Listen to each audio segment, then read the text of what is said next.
Olá, amados irmãos e amigos da TV Caminho Livre, sejam bem-vindos. A graça e a paz do Senhor Jesus estejam com todos vós.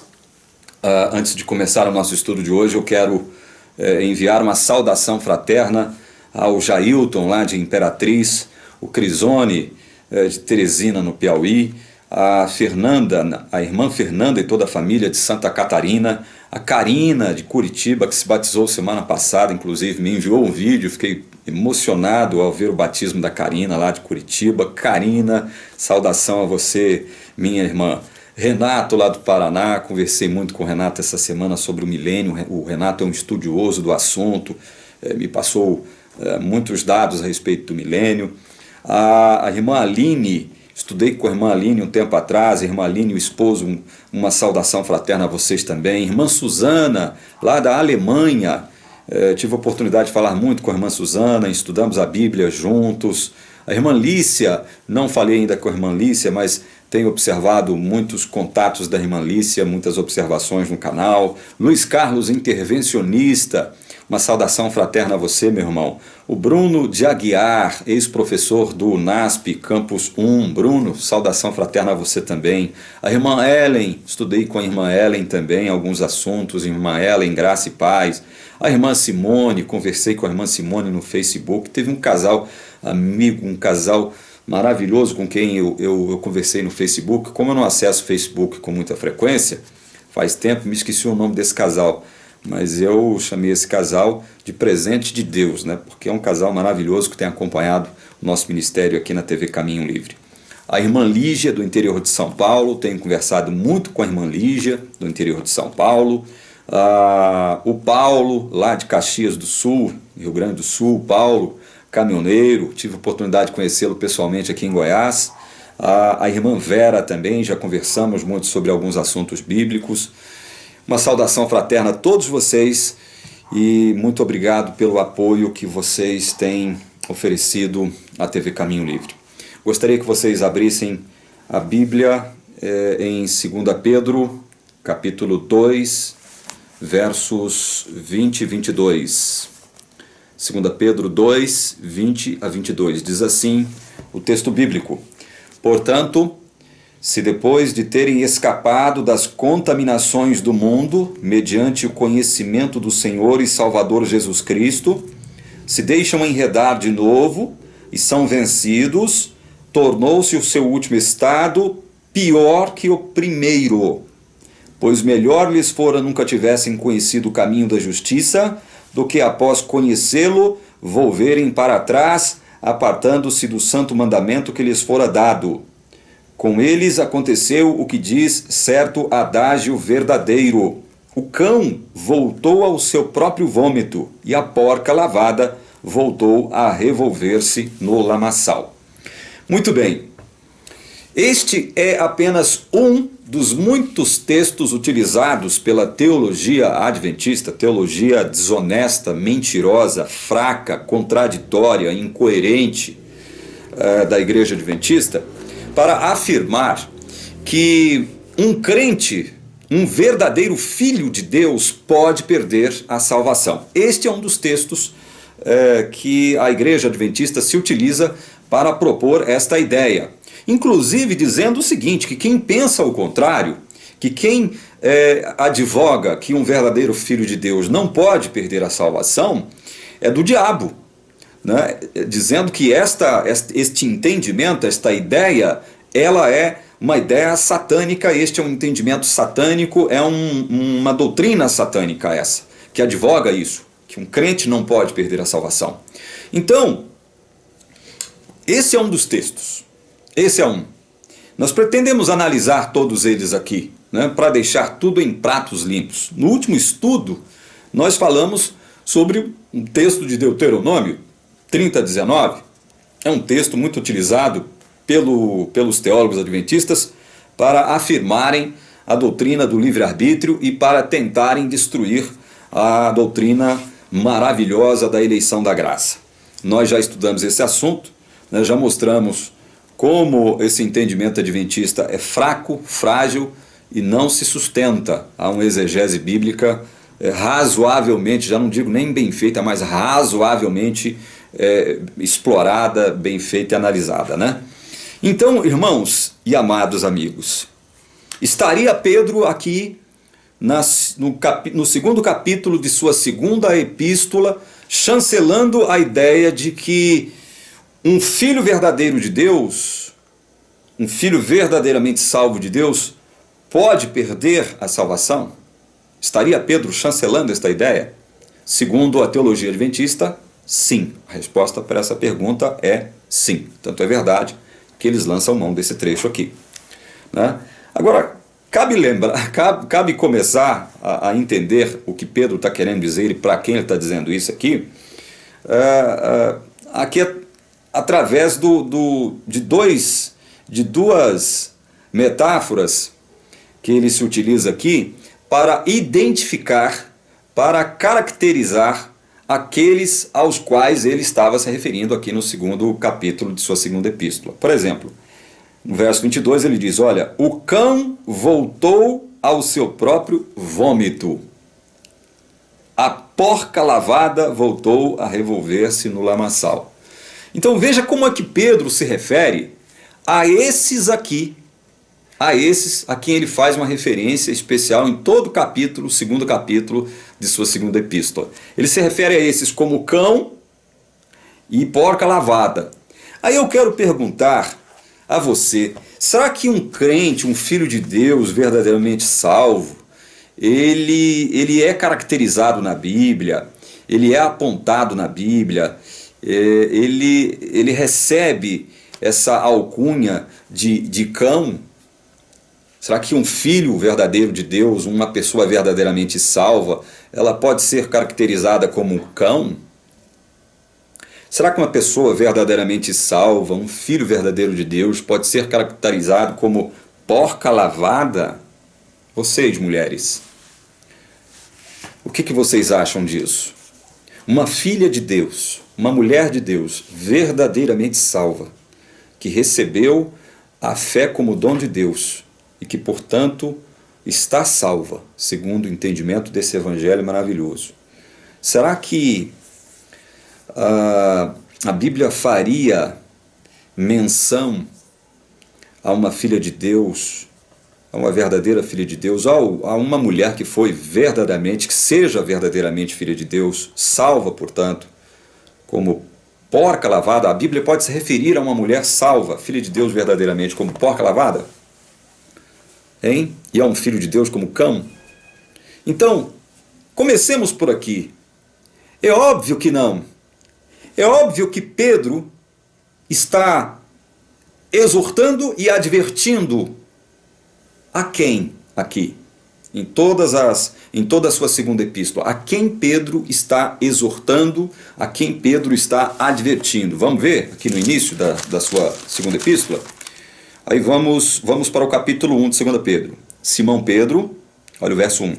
Simão Pedro, servo e apóstolo de Jesus Cristo, aos que conosco obtiveram fé igualmente preciosa na justiça de nosso Deus e Salvador Jesus Cristo. Então, a quem Pedro está se dirigindo na sua segunda epístola? A quem? Àqueles que, juntamente com eles, os apóstolos, especialmente ele, Pedro, obtiveram fé preciosa na justiça de Deus, nosso Senhor Jesus Cristo. É a esses que Pedro está endereçando as advertências, as exortações, os conselhos contidos aqui na sua segunda epístola. É a esses que ele está se dirigindo. Vamos então abrir o capítulo 2 a partir do seu início, a partir do primeiro versículo. Então, vejamos. Capítulo 2, verso 1 em diante. Assim como no meio do povo surgiram falsos profetas, assim também haverá entre vós falsos mestres, os quais introduzirão dissimuladamente heresias destruidoras, até o ponto de renegarem o soberano Senhor que os resgatou, trazendo sobre si mesmos repentina destruição.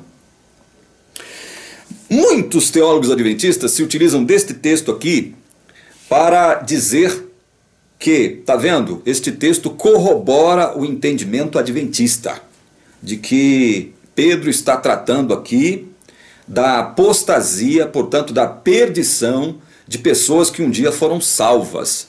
Porque veja, ele está falando aqui que Jesus, o soberano Senhor, um dia os resgatou. Vejam, prestem atenção, como a própria advertência de Pedro se cumpre na boca da teologia adventista, dos teólogos adventistas. Porque eles são muito sorrateiros, não é? Eles se apresentam a nós, no rádio, na televisão, até pessoalmente, como pessoas educadinhas, né? Falam manso, bonitinho, né? Mas introduzem, como o próprio Pedro aqui diz, heresias, né? De forma bem dissimulada, heresias destruidoras. Né?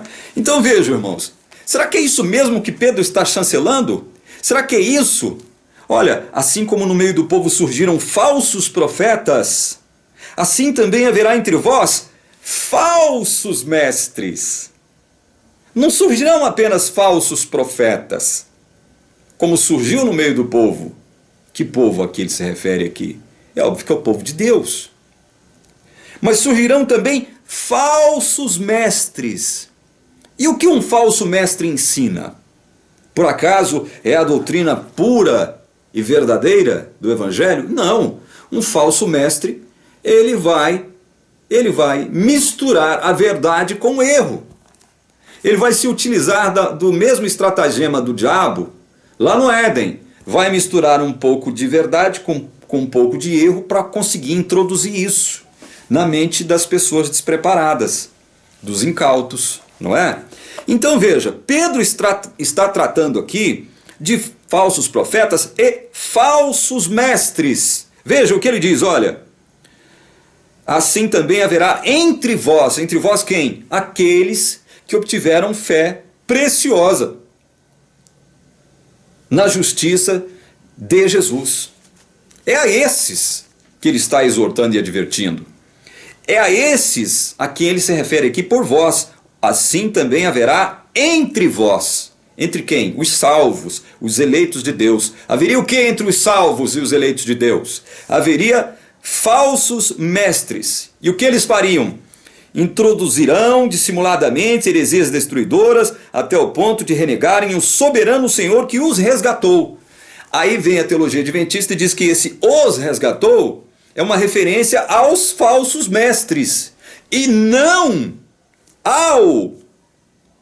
aqueles que haviam obtido fé igualmente preciosa na justiça de Jesus, como Pedro e os apóstolos obtiveram. Olha como isso é terrível e espantoso. Olha como isso é terrível e espantoso. Pedro está fazendo uma referência clara aqui àqueles que, juntamente com os apóstolos, com os primeiros discípulos e apóstolos, obtiveram fé igualmente preciosa na justiça de Jesus. É a esses que Pedro está fazendo uma referência aqui e advertindo, alertando-os para a presença desses lobos devoradores, falsos mestres, não é? Vejam, e muitos seguirão as suas práticas libertinas e por causa deles será infamado o caminho da verdade. Também movidos por avareza farão comércio de vós, com palavras fictícias. Para eles o juízo lavrado a longo tempo não tarda e a sua destruição não dorme. Ora, se Deus não poupou anjos quando pecaram, antes precipitando-os no inferno, os entregou a abismos de trevas, reservando-os para juízo, e não poupou o mundo antigo, mas preservou a Noé, pregador da justiça, e mais 7 pessoas, quando fez vir o dilúvio sobre o mundo de ímpios, e reduzindo a cinzas as cidades de Sodoma e Gomorra, ordenou-as à ruína completa, tendo-as posto como exemplo a quantos venham a viver impiamente. Então, Pedro se utiliza aqui de alguns exemplos históricos, bíblicos históricos, da condenação de gente totalmente ímpia. Gente que nunca obteve salvação de espécie alguma. Pelo menos da parte de Deus, não. Veja a quem ele se refere aqui. Ele se refere aos anjos. Os anjos que caíram. Inclusive, Ellen White, na Igreja Adventista, diz que foi oferecida a oportunidade de arrependimento, uma oportunidade de perdão para o diabo e os anjos caídos. Ellen White diz isso. Eu não me lembro agora em que livro ela diz isso, mas ela afirma isso num de seus escritos. E aí eu pergunto, onde é que se encontra isso na Bíblia? Que houve oportunidade de perdão para Lúcifer e os anjos rebeldes, que até naquele período, naquela circunstância, já não eram mais anjos bons, mas sim inimigos de Deus, adversários de Deus, eram diabos, verdadeiros demônios, né? Então veja, onde é que está isso na Bíblia? E aí Pedro vem falando aqui dos anjos a quem Deus reservou o que para eles? Os anjos caídos? O inferno. Está pronto e acabou, olha, está liquidada essa questão. Os anjos caídos, para eles foi reservado o inferno. E olha, e não poupou o mundo antigo, mas preservou Noé, pregador da justiça, e mais 7 pessoas, quando fez vir o dilúvio sobre o mundo de ímpios. Então, Pedro também faz uma referência ao mundo antigo, aquele mundo de ímpios, que não se salvou por ocasião do dilúvio. E ele faz uma referência a 2 cidades que nós conhecemos muito bem a história, Sodoma e Gomorra. Deus ordenou essa cidade, segundo Pedro, a ruína completa. E as colocou, veja só como é interessante isso aqui, e as colocou como exemplo a quantos venham a viver impiamente. Portanto, Pedro não está tratando aqui de gente salva, de gente que foi verdadeiramente resgatada pelo Senhor.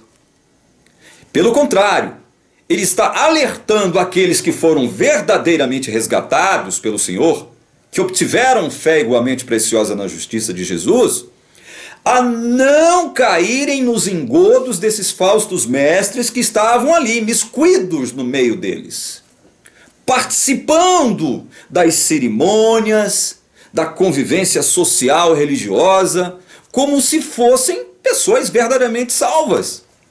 Mas na verdade eram falsos mestres. Aqui no verso 7, Pedro continua: e livrou o justo Ló, afligido pelo procedimento libertino daqueles insubordinados, fazendo uma referência a Sodoma e Gomorra, né? Porque este justo, pelo que via e ouvia, quando habitava entre eles, atormentava sua alma justa cada dia por causa das obras iníquas daqueles. É porque o Senhor sabe livrar da provação os piedosos e reservar sob castigo os injustos para o dia do juízo. Deus, então, livra da provação os piedosos e reserva sob castigo os injustos para o dia do juízo. Assim como os anjos que caíram foram reservados, separados. Para quê? Para um juízo vindouro. Eles foram presos ali, nesse abismo que a Bíblia chama de inferno. Nós sabemos que eles estão aqui, não é? No nosso meio. É aqui que eles estão. Como diz Apocalipse, sai da terra e do mar. Porque o diabo e os seus anjos foram lançados até nós, para nós. Então vejam, irmãos, veja que Pedro em momento nenhum está tratando aqui de gente salva, verdadeiramente salva. Pedro está tratando aqui, está lidando aqui com gente hipócrita, gente fingida, gente mentirosa, gente infiel, gente ímpia, que se travestia de gente boa, de filhos de Deus.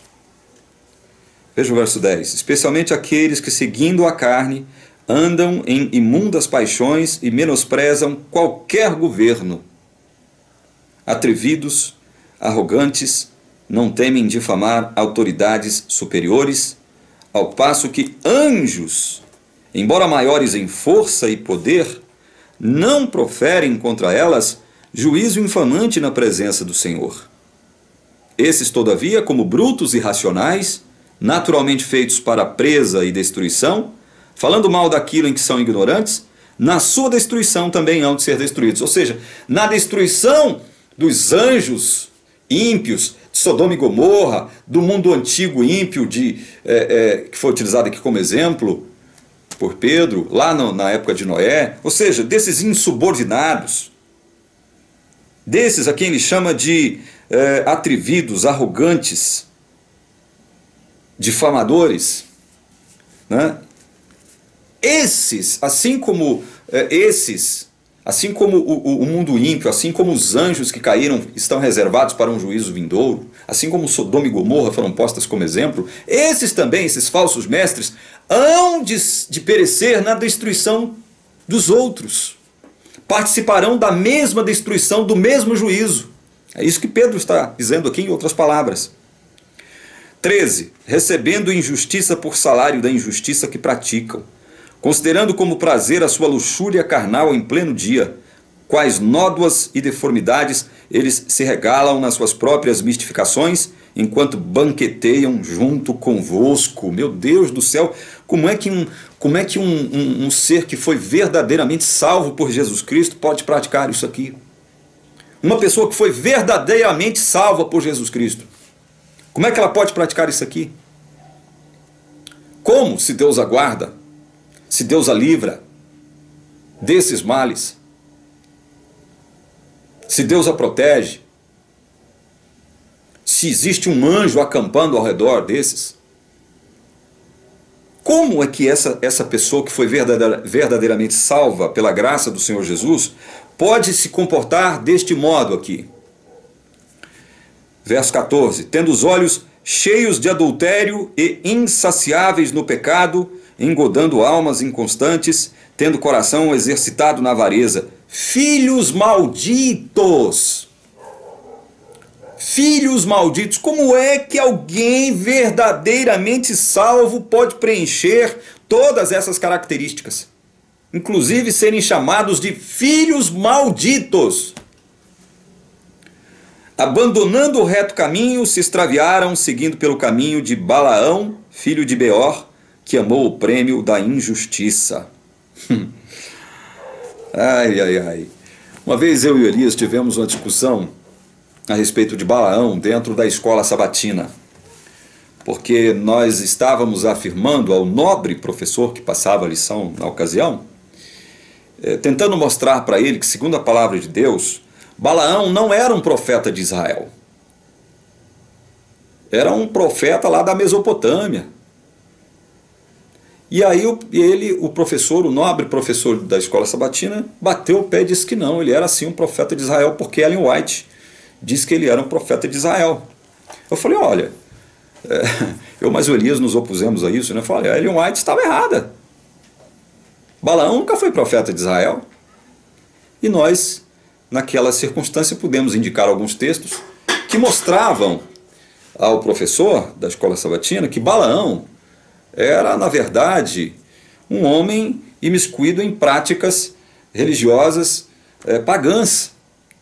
Se ele foi profeta, ele foi um profeta do diabo, do demônio. Foi um profeta dessas potestades, não de Deus. Agora, Deus se utilizou de Balaão para cumprir um propósito relativo ao povo de Israel? Sim. Deus tem essa autoridade ou não? Claro que tem, ele usa quem ele quiser. Inclusive naquele episódio, como o próprio Pedro aqui se refere, faz uma referência a isso, se utilizou de uma mula, né, para poder emitir uma fala, né, como diz Pedro, uma voz humana. Para quê? Para advertir, para instruir, para corrigir aquele profeta lá da Mesopotâmia que não era profeta de Deus coisíssima nenhuma, profeta do povo de Israel. Então veja, Pedro se utiliza aqui até de Balaão. Balaão, pelo que me consta, não era profeta de Israel, nunca foi salvo. No entanto, foi utilizado por Deus como um instrumento de Deus, nas mãos de Deus, para cumprir um propósito desse mesmo Deus, que é soberano. Ele usa quem ele quer, ele faz o que ele quiser daquilo que lhe pertence. Não é isso que diz lá em Mateus, capítulo 20? Não é? Não é lícito fazer o que eu quero daquilo que é meu? Diz Deus lá em Mateus, capítulo 20. Então, Pedro vai descrevendo aqui as características desses falsos mestres que estavam onde? Que estavam onde? No meio do povo de Deus verdadeiro, no meio da igreja de Deus, no meio. E ele continua, esses tais são como fontes sem água. Vejam só, essas fontes nunca tiveram água, portanto, como é que eles poderiam ser as pessoas verdadeiramente salvas?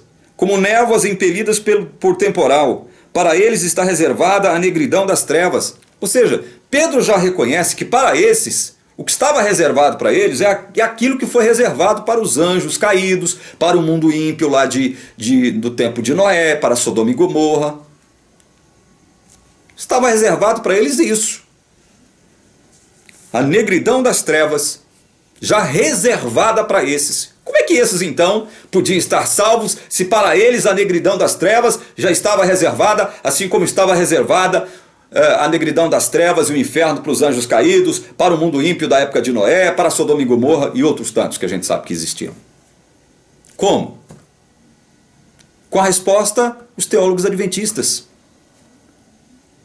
Com a resposta dos teólogos adventistas, arrogantes, altivos, né? Cínicos também, não todos, mas boa parte deles são verdadeiros cínicos. Gostam de fazer cinismo com aquilo que eles aborrecem, como se aquilo que lhes aborrecesse fosse só mentira e inverdade. Porquanto, proferindo palavras jactanciosas de vaidade, engodam com paixões carnais por suas libertinagens aqueles que estavam prestes a fugir dos que andam no erro. Vejam o que fariam esses falsos mestres entremetidos ali no meio do povo de Deus.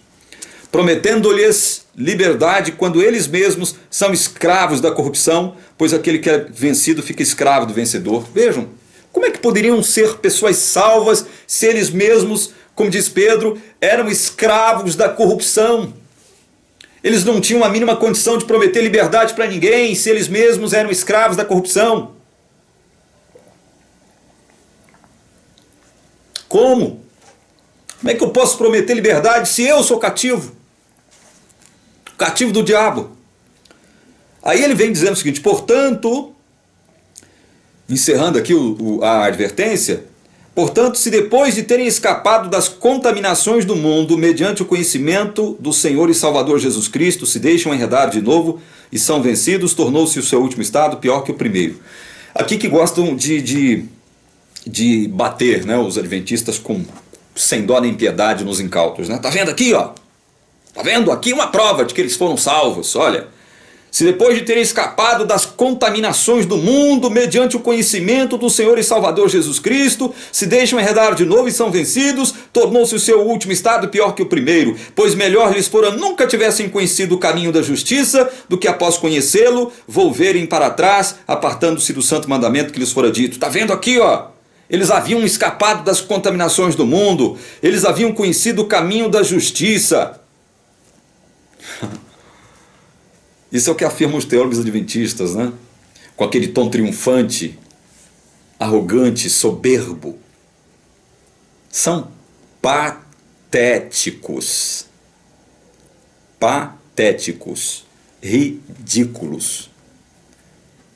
Deixa eu provar para vocês aqui, através de um texto bíblico, que o fato de eu conhecer uma doutrina, uma filosofia, uma ideia, eu conhecer, ou então conhecer alguém, ou conhecer um grupo que sustenta determinada ideia, determinado dogma, determinada doutrina, o fato de eu me imiscuir no meio desse grupo, não significa que eu tenha me tornado verdadeiramente um deles. O fato de, por exemplo, suponhamos que eu estivesse vivendo ali no tempo de Cristo. e eu me imiscuísse ali junto com aquela multidão que já seguia Jesus, uma multidão incontável que já seguia Jesus. Eu ouvia Jesus pregando, eu via Jesus curando, eu via Jesus fazendo milagres, repartindo o pão e o peixe. Enfim, eu seguia Jesus junto com aquela grande multidão. Ou seja, então eu sabia do que Jesus falava, né? Eu conhecia as ideias de Jesus, eu conhecia o próprio Jesus. Isso fazia de mim, ou faria de mim, um verdadeiro filho de Deus? Em adventista do sétimo dia? Em teólogos adventistas sabichões? Claro que não. Quer ver? Abram em João, capítulo 6. Capítulo 6. João, capítulo 6.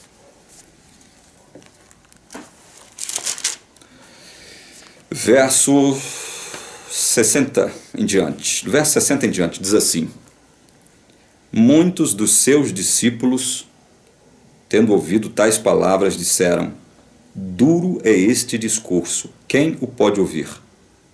Mas Jesus, sabendo por si mesmo que eles murmuravam a respeito de suas palavras, interpelou-os: isto vos escandaliza? Que será, pois, se virdes o Filho do Homem subir para o lugar onde primeiro estava? O Espírito é o que vivifica, a carne para nada aproveita. As palavras que eu vos tenho dito são espírito e são vida. Contudo, há descrentes entre vós. Pois Jesus sabia desde o princípio quais eram os que não criam e quem o havia de trair. E olha o que diz mais aqui. E prosseguiu: por causa disto é que vos tenho dito, ninguém poderá vir a mim, se pelo Pai não lhe for concedido. Verso 66. À vista disso, muitos dos seus discípulos o abandonaram e já não andavam com ele. Quem foram estes que abandonaram o convívio do discipulado de Jesus? Quem foram estes? Todos aqueles a quem Jesus afirmou, a respeito de quem Jesus afirmou que não eram crentes, não creram nas palavras de Jesus. No entanto, estavam ali, seguindo a Jesus, e eram considerados já como discípulos, inclusive, de Jesus. Estavam ali, conheceram o caminho, participaram do caminho. Eu não sei se eles foram batizados, provavelmente devem ter sido batizados por alguém. A Bíblia não fala, não entra em detalhes. Porque a Bíblia está tratando aqui de uma multidão numerosa. Então havia descrentes no meio do discipulado. Havia descrentes ali. Agora você quer me dizer que estes que não creram na palavra de Jesus, não creram nas obras de Jesus, na pessoa de Jesus, porque conheceram o próprio Cristo, caminharam com ele, participaram ali da comunidade de Cristo, eles foram salvos algum dia? É isso que você quer me dizer, teólogo adventista? É isso. Porque Pedro faz uma referência a gente como essa aqui, ó, relatada em João. Falsos mestres, um falso mestre da palavra de Deus, jamais, eu não posso afirmar jamais que ele algum dia foi salvo. Ele pode ter participado da igreja, pode ter sido batizado, experimentava ali a Santa Ceia com frequência, participava das pregações, não é? Mas salvo mesmo de verdade, estes aqui a quem Pedro se referiu de diversos modos e maneiras, todas elas negativas, nunca foram salvos. Nunca foram salvos. Não eram pessoas salvas. Não era a respeito de gente salva que Pedro estava falando aqui na sua segunda epístola, especificamente no capítulo 2. Não era. E olha, eu gostaria de citar mais uma vez um texto. Eu já citei ele, se não me engano, umas 2 vezes aqui, na TV Caminho Livre. Mas eu gostaria de citar ele de novo. Porque vira e mexe as pessoas estão chegando, né, para assistir aos vídeos da TV Caminho Livre.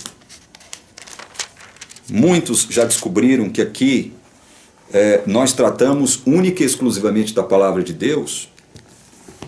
Então eu gostaria de ler, já que Pedro lá na segunda epístola tratou de falsos profetas e falsos mestres, entremetidos ali no meio do povo de Deus, eu quero ler um texto bastante conhecido de todos os cristãos. De todos os cristãos que estudam a Bíblia. Abra em Mateus 7, verso 15 até o 23, diz assim. Olha as orientações, as exortações e advertências de Jesus. Acautelai-vos dos falsos profetas, que se vos apresentam disfarçados em ovelhas, mas por dentro são lobos roubadores. Falsos profetas que se apresentam disfarçados em ovelhas, ou seja, bonitinho, né, todo engomadinho, todo perfumadinho, arrumadinho, né? Fala mansa. Ah, meu irmão, você que é calvinista, você que é espírita, você que é lá da igreja do Edir Macedo, do apóstolo, do outro apóstolo chapeludo lá, entendeu? Venha pra cá, né? Você é bem-vindo aqui na Novo Tempo, não sei o quê. Ai, meu Deus. Pelos seus frutos os conhecereis. Colhem-se porventura uvas dos espinheiros ou figos dos abrolhos? Assim toda árvore boa produz bons frutos, porém a árvore má produz frutos maus. Não pode a árvore boa produzir frutos maus, nem a árvore má produzir frutos bons. Toda árvore que não produz bom fruto é cortada e lançada ao fogo. Pois assim pelos seus frutos os conhecereis. Nem todo o que me diz Senhor, Senhor, entrará no reino dos céus, mas aquele que faz a vontade de meu Pai que está nos céus. Muitos naquele dia hão de dizer-me, Senhor, Senhor, porventura não temos nós profetizado em teu nome? Em teu nome não expelimos demônios?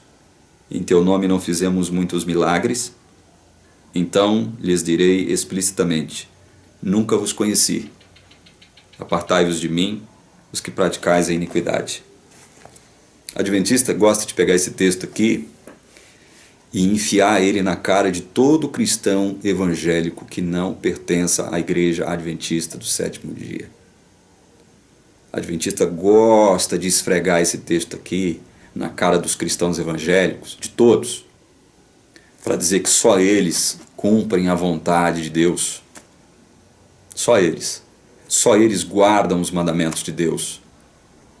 Porque, afinal de contas, só eles são a igreja de Deus, o remanescente de Deus na terra, a igreja verdadeira de Deus na terra. É de rir, isso é de rir. Então eles gostam de esfregar isso aqui na cara de todo mundo. Mas a palavra diz, pelos seus frutos os conhecereis. Olha, como é que eu conheço que a adventista é uma árvore má? Pelos frutos. Pelas heresias que ela produziu e ainda continua produzindo. Pelos erros, pelos equívocos, pelas simulações, pela hipocrisia, pela falsidade, pelas mentiras pregadas por essa igreja. Isso são frutos. Normalmente, quando se fala em frutos para adventista, ele só pensa em comportamentos, não é? É algo que já vem automaticamente na cabeça dele, é um comportamento equivocado, um comportamento pecaminoso aqui, um deslize acolá, né? Um pecado secreto aqui, outro pecado secreto acolá. Normalmente, fruto ruim na cabeça de adventista é só isso. É só isso. Quer dizer que produzir mentira, produzir heresias, não é fruto ruim, não. Não é fruto ruim, não. Produzir a quantidade de heresias que a igreja adventista, a teologia da igreja adventista já produziu e continua produzindo, então quer dizer que não é um fruto ruim. Gente, vamos à essência do que Jesus está dizendo aqui.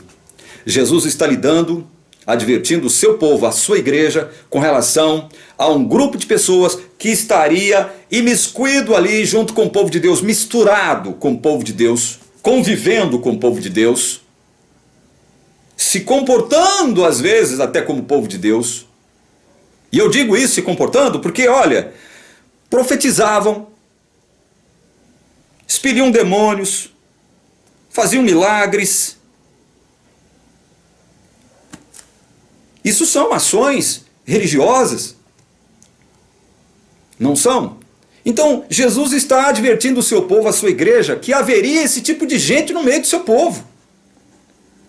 Isso não quer dizer que esses a quem Jesus se referiu aqui como falsos profetas disfarçados de ovelhas estariam salvos ou fossem salvos algum dia. Sabe por que eles nunca foram salvos? O verso 23 responde, olha, então lhes direi explicitamente, nunca vos conheci. Nunca vos conheci. Andavam no meio do povo de Deus, expeliam demônios, provavelmente falavam línguas, faziam milagres. Que mais? Profetizavam. No entanto, eram falsos profetas, travestidos de ovelhinhas boas ali no meio do povo de Deus. E Jesus vem para essa leva de gente e diz o seguinte, olha, eu nunca conheci vocês. Olha, acompanhe comigo o seguinte raciocínio que eu queria fazer para qualquer teólogo adventista que estiver assistindo esse vídeo, que porventura estiver assistindo esse vídeo. Porque é assim, eles já tomaram o canal Caminho Livre como um canal a ser combatido, mas o interessante é que quanto mais eles falam contra o canal Caminho Livre, mais as pessoas assistem os nossos vídeos, mais Deus atua nos corações verdadeiramente eleitos que assistem esse canal. Quanto mais Adventista do Sétimo Dia mete o pau nesse canal, mais Deus faz a obra dele, para a honra e para a glória dele. Não é para a minha honra, para a glória do Elias, para a glória do Roberto, para a glória de nenhum de nós aqui não. Nós somos merdas. Perdoe eu falar isso dessa forma. Nós somos nada. Eu sou um Zé Ruela, do ponto de vista humano. Não sou nada, não sou ninguém. A Deus toda a honra e toda a glória. Não estou aqui fazendo proselitismo, defendendo denominação nenhuma. Nenhuma. Então vejam, acompanhem o meu raciocínio segundo esse texto. Se o Senhor nunca conheceu, quem se perderá? Como esses poderiam ter sido salvos algum dia? Como? Se o Senhor nunca os conheceu, é porque nunca foram salvos.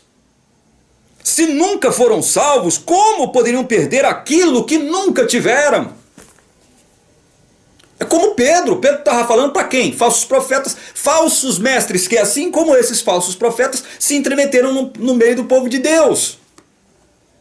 Nunca foram salvos, conheceram o caminho, conheceram o Senhor, muitos conheceram, como é o caso lá de João 6, conheceram o próprio Cristo, o Senhor do caminho, participaram ali das ceias, das festividades, das celebrações, das pregações, ouviram Jesus, os apóstolos pregando, mas nunca foram salvos. Portanto, se nunca foram salvos, como é que poderiam perder a salvação se nunca foram salvos? Hein?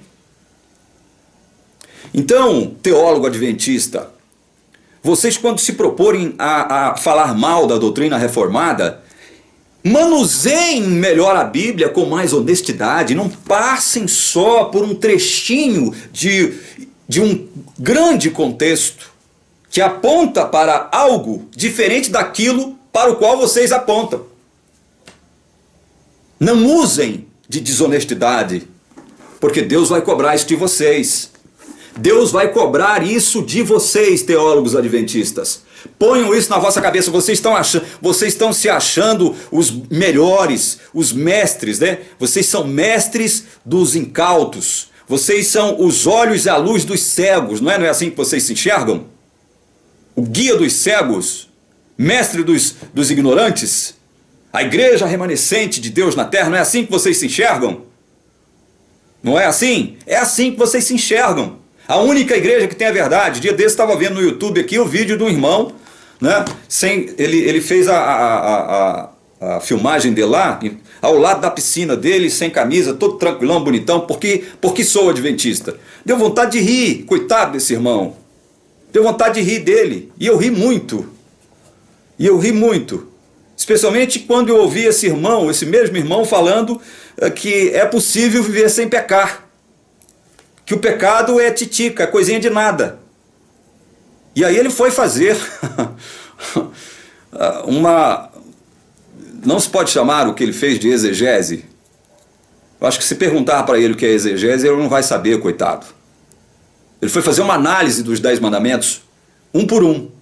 Não, isso aqui, ó, tá vendo como é fácil? Esse aqui também é fácil, esse aqui é fácil, esse aqui é fácil, esse aqui é fácil. O único que ele achou mais ou menos difícil foi a questão do falso testemunho. Até a questão da cobiça, de cobiçar o que é dos outros, inclusive a mulher dos outros, até esse ele achou fácil.